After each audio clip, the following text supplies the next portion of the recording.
ago, sirens sounded across central Israel as 3 rockets were fired from southern Gaza towards Gush Dan and Hashfilah here in Israel. Our Air Force intercepted 1 and 2 landed in open areas. And at 4 a.m. this morning, in the middle of the night, Israel time, Iran-backed Houthi terrorists in Yemen resumed their attacks, launching a missile towards Israel, intercepted before entering our airspace. Another attempt the night before was also thwarted. Let me be clear. Islamists, Hamas, and the Houthis, guided by Iran, firing rockets at civilians, aiming for maximum civilian casualties, is a war crime. Since October 7th, the Houthis have launched hundreds of attacks on Israeli cities. The IDF and our US allies have struck back and will continue to do so forcefully and decisively. If they are not deterred, they will be defeated forcefully and decisively. Next to Gaza, I can tell you that Israel is intensifying the fight against Hamas. The IDF has renewed targeted ground operations, securing key areas up to the center of the Netzarim axis. Our forces now control central and southern Gaza, expanding the security zone and creating a partial buffer between north and south. Since fighting resumed, the IDF has struck Hamas and other terror targets across Gaza. Our armed forces have eliminated Hamas's Gaza Prime Minister, senior political figures, mid-level commanders, and many terrorists. But also weapons depots, launch sites, vessels, and terror infrastructure have been destroyed. Israel is fighting to achieve its war goals, returning all of our hostages, dismantling Hamas's military and governing capabilities, and removing the terrorist threat from Gaza. Hamas forced this escalation.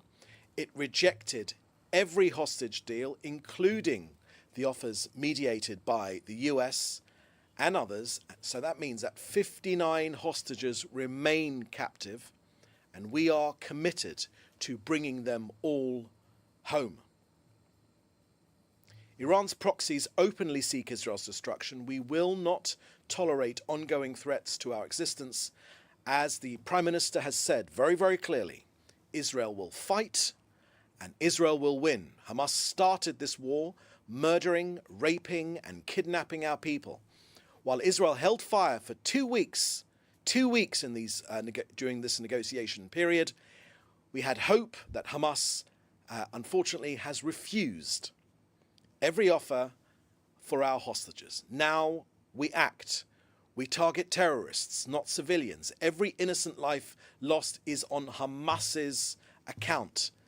Every innocent life lost is Hamas's doing. To the people of Gaza, we say very clearly, stay away from Hamas. Move to safer areas. And this message has been given in Arabic by the IDF.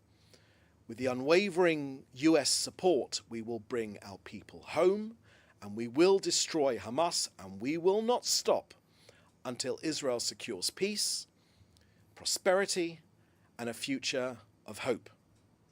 Okay, that's the end of our briefing here today. I will now take a few of your questions. Please put them in the chat together with your news outlet. First question I can see here is from Joel Pollack at Breitbart News.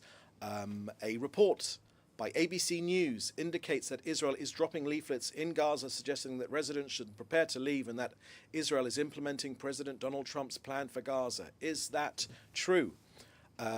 Thank you for that question, Joel. I can confirm that this is fake news. It's been confirmed as fake news for a couple of weeks now, and it is not the case. Next, question from Leo Soroka at the Washington Post. Can you comment on scenes from Jerusalem of protesters and police, including opposition member and the head of politicians in Israel being caught up in the protests? Thank you for that question, Lior. I haven't got anything to comment on that point that you make. And a final question here is from Mark Weiss at Khan English News. Bearing in mind the large number of cancellations, is Israel considering cancelling next week's anti-Semitism conference in Jerusalem? Thanks for that question, Mark.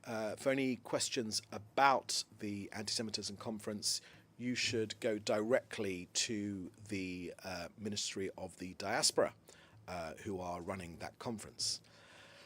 Okay, my friends, I think I've answered all your questions. There's further questions here which are the same question that we've already been asked, one by Jason Perry. I've already answered that question. That was fake news. We talked about those false leaflets we're talking about. In the meantime, I've answered all your questions. Thank you for joining us today. We'll have another briefing next week. In the meantime, you can get in touch for any questions, for any interview requests. Please do stay safe, and we'll see you next time. Thank you very much. Bye-bye. Thanks for watching. Drop a comment below. Don't forget to like, share, and hit subscribe to stay updated with our latest content. Until next time, stay informed and inspired. This is Dejobnik signing off.